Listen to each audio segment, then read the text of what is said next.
everybody, it's Oracle back here. Happy Friday. Yesterday, the Scream community just got rocked with two big epic announcemements with two cast members added on. I still can't believe any of it. I was gonna do a video yesterday. I got off from work and I just had to soak it in my mind. The first announcement was that Scott Foley, aka Roman Bridger from Scream 3, is coming back.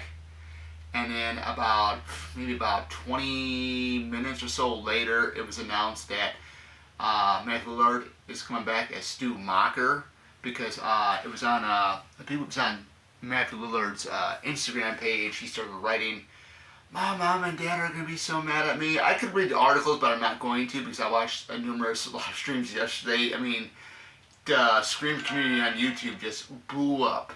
I mean, everybody was covering it. I decided, hey, I'm going to cover it right now, get it done, get it over with, and there's a lot of possibilities that are going to go now with Scream 7, now that you have Scott Foley and Matt Lillard back.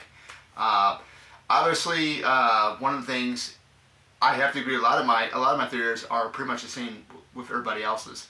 I know some people are complaining that, why would they announce them? Why would they announce them? Why couldn't they keep it a surprise? Now, here's the thing. Going back to Scream 5, which is aka just called Scream, for those of you that don't know, Scream 5, back in 2022, I believe that's when it came out. We didn't know, from what I remember, we didn't know anything about Skeet Ulrich coming back.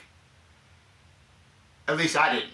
And when I was in the theater to see that scene where, Sam is getting ready to take her medication in, I think it was the break room in the hospital, and then she looks up in the mirror and hears Billy standing there, the hallucination scene, I was shocked. I really was. I don't know why they didn't do it for Matt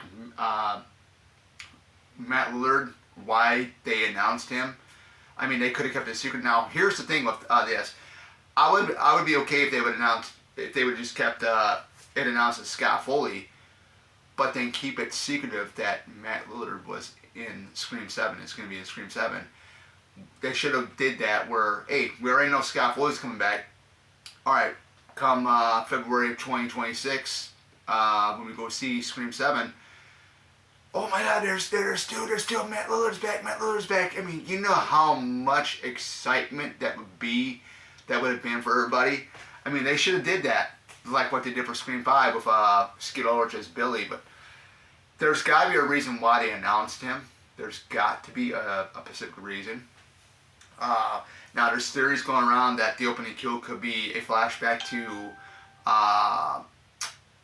showing Maureen Prescott's death, which would be pretty interesting for the most part, because we never did get to see how she was killed, but it was described, I think Sydney said it in the first film that her mom was raped and butchered.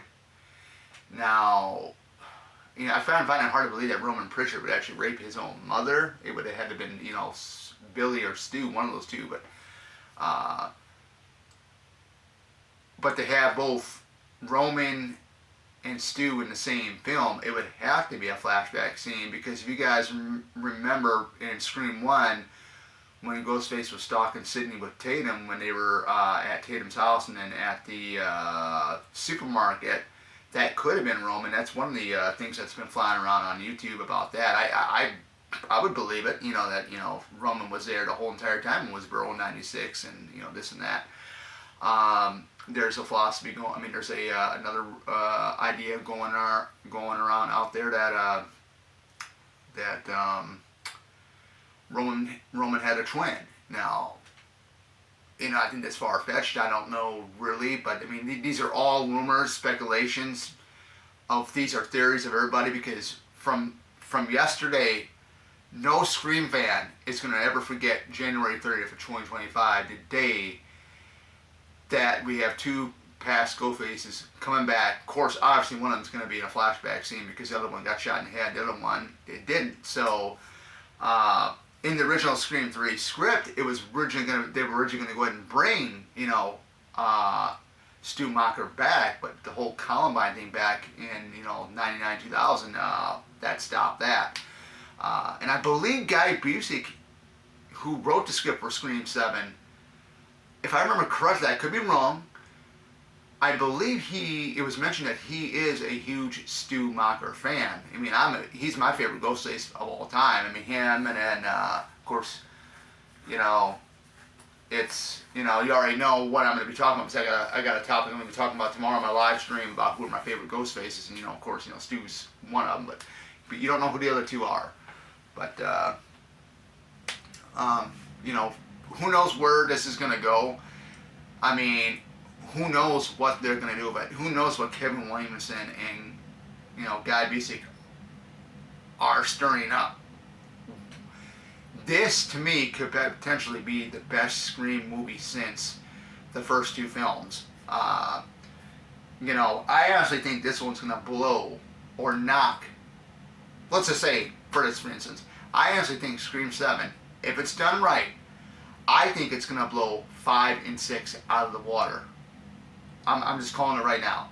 Because the way this lineup is, I mean, this is going to be Sidney Prescott centered. That's going to draw people to see that. That's going to draw people to see it.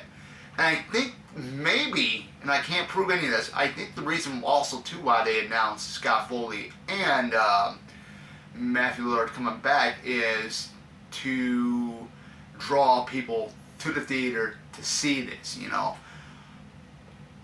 I'm all game for any of it, no matter, if Matt Lillard or if Stu Macher is actually going to be killing this, we don't know. I think it would be kind of weird to go ahead and announce him, because you would want to have a secret reveal.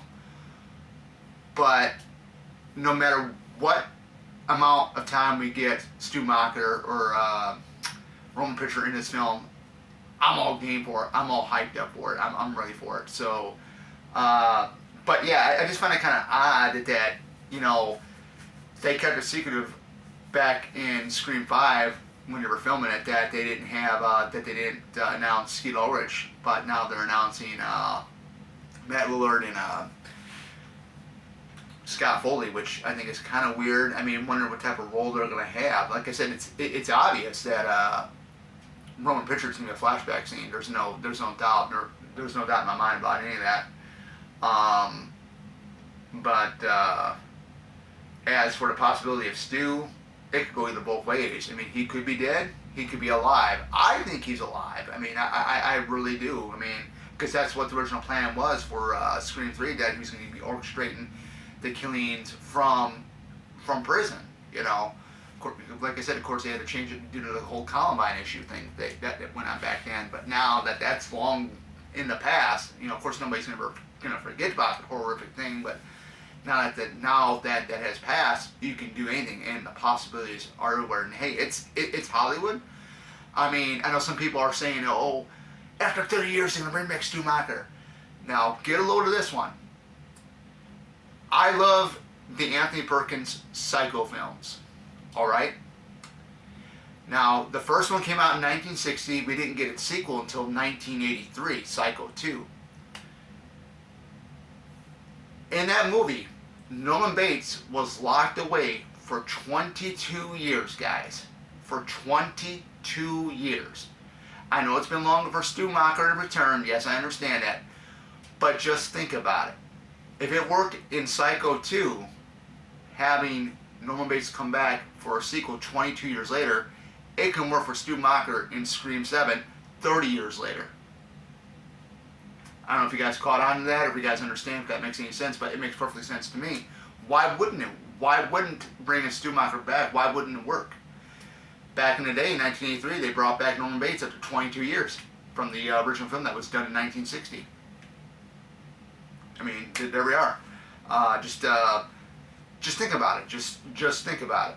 But whatever they do with Stu Macher in this, whatever we get of him in this film, I'm all game for it. Some people are saying too that some YouTubers have brought the idea about having him come in near the end, just a phone call or whatever it is, and setting up for a potential Scream 8, which if this one does good, which I think it's going to end up doing good, they'll end up going with a Scream 8. I mean, there's been a whole bunch of philosophies going up, a whole bunch of different rumors going around. Oh, they're secretly working on Part 8 right now, along with Part 7, and some of these theories are so awesome. It really gets you thinking. You know, I went to bed last night and I kept thinking about it. You know, what can they do? What can they do? How are they going to do it? What are they going to do with this? Because it's going to be good. I mean, it's got to be a good idea what they're doing. I mean, who knows? Who really knows what's going to happen?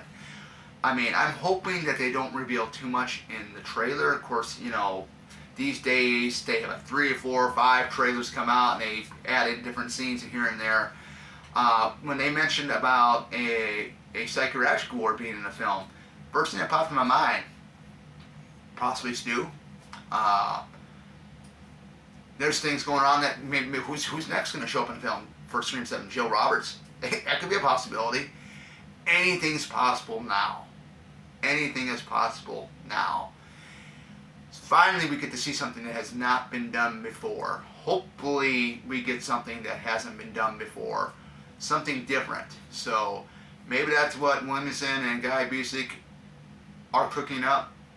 We're just going to have to find out in February of 2026 when the film comes out. Like I said, and I'll say it again, the movie, I believe, comes out February 27th of 2026. I am going to be taking work off on that Friday to see the movie opening day, because I'm really pumped up about it. So, anyways, you know, without further ado, this is Oracle signing out. Take care. Have a great rest of your day, and